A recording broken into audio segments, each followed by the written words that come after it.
In the streets of Ajegunle in the city of Lagos, there was an 18-year-old boy named Chinedu. He loved football more than anything else.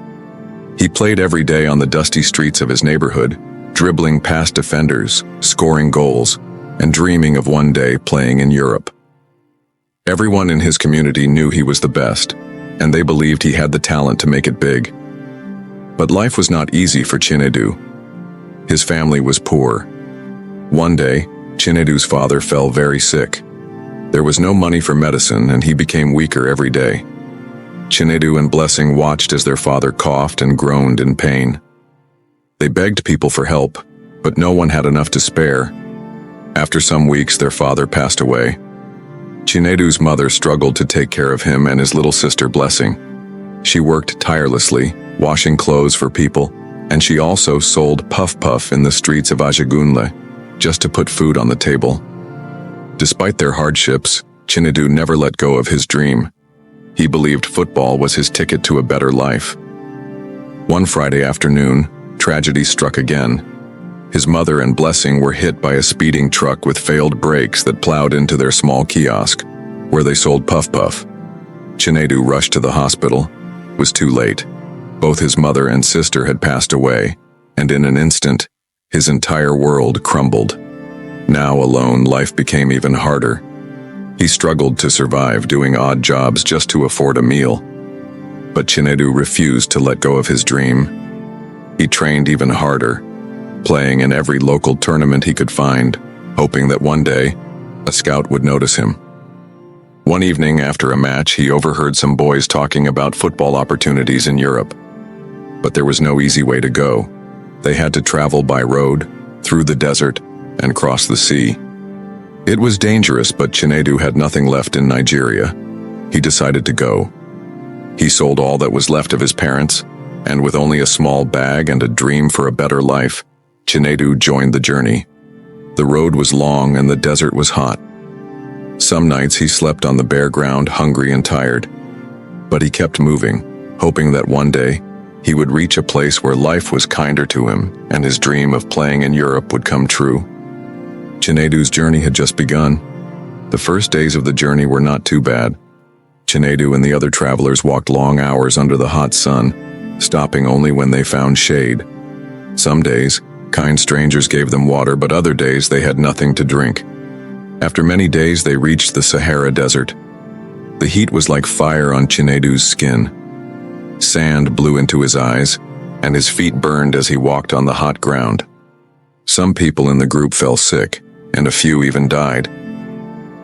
Chinedu was afraid, but he told himself he could not turn back. One night, as they rested, a group of men with guns arrived. They were human traffickers. They took some people away, including a boy who had become Chinedu's friend. Chinedu hid behind a rock, shaking with fear. When the men left, the travelers who were left continued walking, their hearts heavy with sadness. Days turned into weeks, and finally, they reached Libya. Chinedu had heard of this place before. Some people said it was dangerous, and they were right. The city was filled with men who did not care about poor travelers like him. The boys were forced to work for food. Chinedu carried heavy bags and cleaned dirty houses just to get a little bread. One day, the smugglers told them it was time to cross the sea. Chinedu's heart pounded. He had never seen the ocean before. The boat was small and weak, but there were too many people inside. As they left the shore, the waves became strong. Water splashed into the boat, and people screamed. Chinedu held onto the side of the boat, praying. He had come too far to die now, but deep inside he knew the journey was far from over. The waves grew higher, and the boat rocked dangerously. A woman nearby screamed as water poured in. The captain shouted for everyone to stay calm, but panic spread like wildfire. Suddenly, a loud crack rang through the air. The wooden planks beneath Chinedu's feet were splitting. "Help! The boat is breaking!" someone cried. Chinedu felt his heart race. He knew how to run, how to hide, how to endure hunger, but he didn't know how to swim. The water was dark, deep, and endless. He saw a man jump overboard, trying to swim, but the waves swallowed him whole. A strong wave slammed into the boat, knocking Chinedu into a pile of people. His head hit something hard, and his vision blurred. He could hear people wailing, praying, calling out names. Then, another wave. The boat tilted to the side. People tumbled into the water. Chinedu grabbed onto a wooden plank, gasping for air. Cold, salty water stung his eyes. Then he heard it, a voice, desperate and weak. "Chinedu, help me." He turned his head and saw a boy he had met in Libya, Obinna. He was flailing, his head dipping under the water. Chinedu's hands trembled. He wanted to help, but fear gripped his chest. If he let go of the plank, he would drown too. Chinedu hesitated for a moment, his mind racing. Obinna's cries grew weaker, and Chinedu knew he had to act fast. With a deep breath, he reached out, stretching his hand toward his friend. Their fingers brushed for a second before another wave crashed over them, pulling Obinna under. "No!" Chinedu screamed, diving forward, his arms thrashing in the water. The cold was shocking, numbing his limbs, but he pushed against the fear gripping his chest. He grabbed onto Obinna's shirt and pulled with all his strength, kicking desperately to stay afloat. Obinna coughed and gasped, his body shivering as Chinedu dragged him toward the wooden plank. "Hold on," Chinedu whispered, his own strength fading. The sea raged around them, swallowing others into its depths. The cries of the drowning filled the night, but Chinedu focused only on keeping himself and Obinna above water. Minutes passed like hours, their bodies battered by the relentless waves. Then, in the distance, a bright light cut through the darkness. A ship. Chinedu's heart pounded with new hope. "Obinna, look!" he shouted, shaking his friend who was barely conscious. The ship's horn blared and Chinedu saw figures moving aboard. Were they rescuers? Coast guards? He didn't care. He waved his arms, screaming, "Help! Over here!"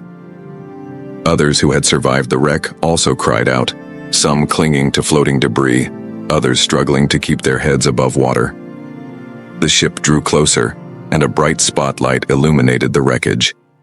Ropes were thrown into the sea, and men in life jackets dived in to pull people aboard. A rescuer reached Chinedu and Obinna, gripping them firmly. "You're safe now," the man said. Chinedu sobbed with relief as they were pulled onto the ship. He collapsed onto the deck, his body shaking from exhaustion and cold. Obinna lay beside him, coughing up seawater but alive. The ship was filled with other survivors, women and men, all soaked and shivering, their eyes filled with fear and exhaustion. Some had lost family members in the sea. Others sat in stunned silence, unable to comprehend the horror they had just escaped. Chinedu closed his eyes, the rocking of the ship lulling him into an exhausted sleep. But even in sleep, the images haunted him. The desert, the traffickers, the sinking boat. He had come so far, but his journey was still unfinished. When he woke, the sun was rising, casting a golden glow over the endless sea. A crew member handed him a blanket and a cup of warm tea. "We're taking you to Italy," the man said. "You'll be safe there." Italy. The place where dreams were supposed to come true. Chinedu gripped the warm cup in his trembling hands and glanced at Obinna, who was now awake, staring at the horizon. "We made it," Obinna whispered, his voice hoarse. Chinedu nodded, but deep inside, he knew that survival was only the first step. He still had to build the better life he had always dreamed of. The real struggle was just beginning. After some weeks in Italy, Chinedu realized that life was not as easy as he had imagined. The competition was tough and opportunities were scarce. Despite his talent, breaking into the professional football scene was harder than he expected. He trained relentlessly, but without the right connections, securing a club contract seemed impossible. He survived by doing menial jobs and lived in an abandoned truck in Rome. Then one day, on his way to work, he heard people discussing of other aspiring footballers who had found better opportunities in Spain. Chinedu had no legal documents to stay in Italy. How would he even get to Spain? But determined not to give up, Chinedu decided to make his way to Spain by road, believing that this move would finally open the doors to his football career. but his hopes were short-lived. While attempting to enter Melilla through unauthorized means, he was caught by Spanish immigration authorities. Chinedu pleaded for mercy, but the laws were strict. He was sentenced to 2 years in prison for illegal entry. Prison was a nightmare. Each day felt like an eternity. He thought about blessing his parents, his dream, and the friends he had lost along the way. He questioned if his journey had been worth it, if all the pain and suffering had led to anything meaningful. After serving his sentence, Chinedu was deported back to Nigeria. As the plane landed, he looked out the window at the familiar land he had once desperately tried to escape. He stepped off, feeling the weight of failure pressing down on him. Chinedu was back to square one. The struggle for a better life had led him in a full circle, back to the place where it all began. Moral of the story: dreams are beautiful, but the road to a better life is not always fair. Many young people risk everything for a future that is uncertain. Not all journeys end in success. Some end in sorrow. Chinedu's story is a warning, a reminder that sometimes the search for a better life can lead to an even greater tragedy. What would you have done if you were in Chinedu's shoes? Was his journey worth the risk? Share your thoughts in the comments below. If you have enjoyed this story, kindly like and subscribe to the channel. Thank you guys.